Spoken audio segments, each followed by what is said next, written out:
Well, hey, welcome to the Daily Brew. Now, we've been talking about Buc-ee's, the first one in Arkansas, already open just what, like an hour and a half ago? Yes, and then we've heard it's already packed.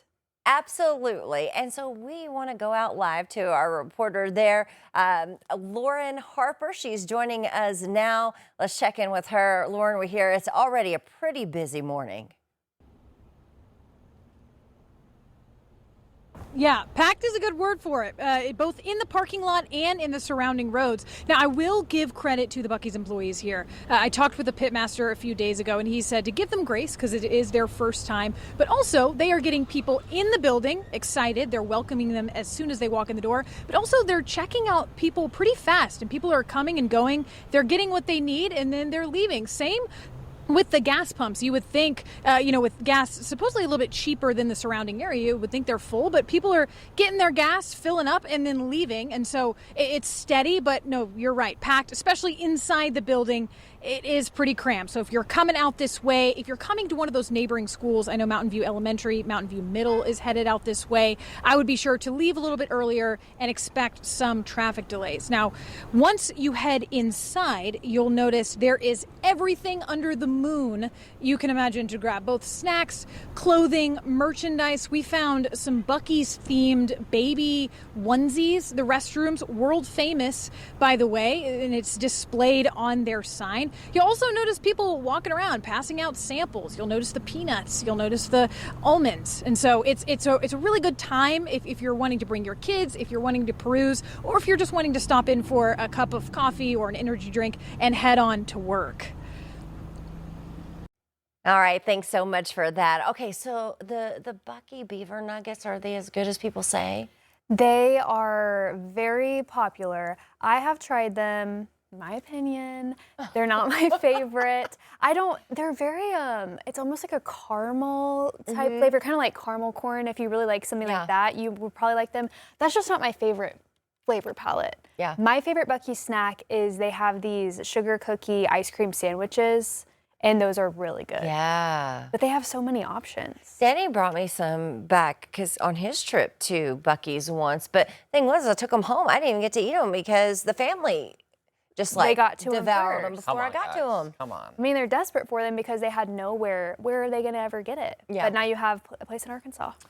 Oh, no. But all of our producers here this morning, they're all wearing their Buc-ee gear. Yes, it's been a big deal. My cousin lives in that area, and she texted me this morning and said that the school she works at had sent a notice out to teachers and said, be careful about Buc-ee's traffic because we're expecting such a busy crowd today. Danny, thoughts on Buc-ee's? He's going to plead the fifth now because...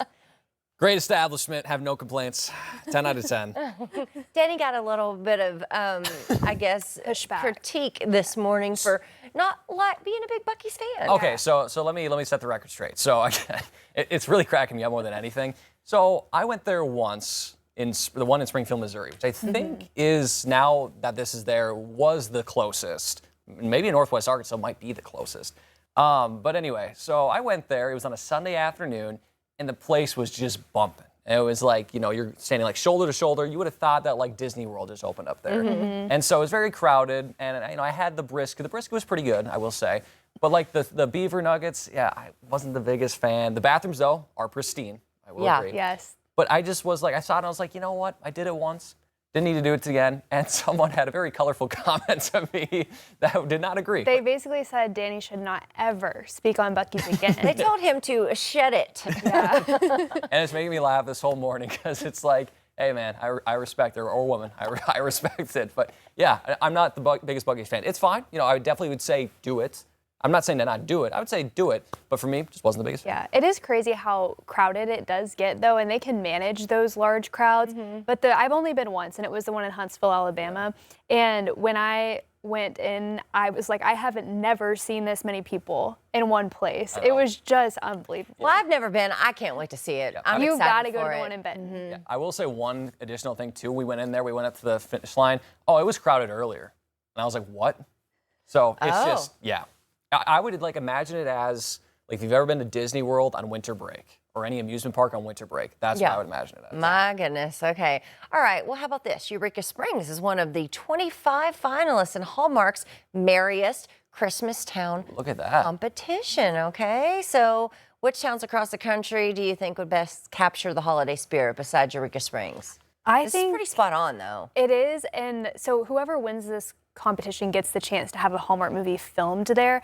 I think that a lot of our local towns look like the set of a Hallmark movie. A lot of our Oh, yeah. downtowns. Yeah, I mean, we went to downtown Van Buren was that last winter, Yeah. and they decorated very well. We went to the not necessarily skating rink, but like the kind of the rink there. Yeah. And yeah, that was very beautiful as well. So we've got a couple of nice spots right Or here. Winslow, or Ozark. Yes, Yeah. very quaint. Of course, Bentonville. Bentonville. Everyone always talks about Bentonville. Looks like a Hallmark movie set. We've got a lot of options here. Guys, we just have to add snow.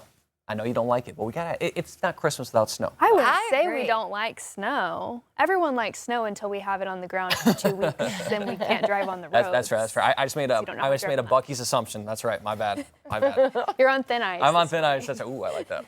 All right, Hollywood having a blockbuster summer with 5 movies already crossing the $1 billion mark at the box office. Spider-Man, brand new day, no surprise there. Bill. It led ticket sales in just 3 weeks, but a twist. Audience numbers are still down. Studios, though, making up the difference of higher ticket prices and premium formats like IMAX and Dolby. So, I think it'll never probably get back to pre-pandemic levels, but I will say I went to both Spider-Man and The Odyssey. Would recommend. Yes, some good movies coming out this summer. One thing I have heard about, have you seen these popcorn buckets that people are buying that are like Like the $100? novelty. Yeah. Yes. They have things like that too, so maybe that's helping make up the difference. I I wouldn't can't say pay I it, would but- spend my money on No, that. well, but- they have like the Trojan horse one. A, it's tiny. And B, like I said, like before, it's a trick. Why would I want a trick popcorn bucket? I'd want to. That's how Troy fell. Bucket. That's the best part. What? No. For $100. Oh yeah, it was like $80, I remember. And I Yeah, it was was like in New York City. When yeah, it and I was premiered. like, yeah. yeah, I'll take my $15 regular popcorn bucket. Thank you very much.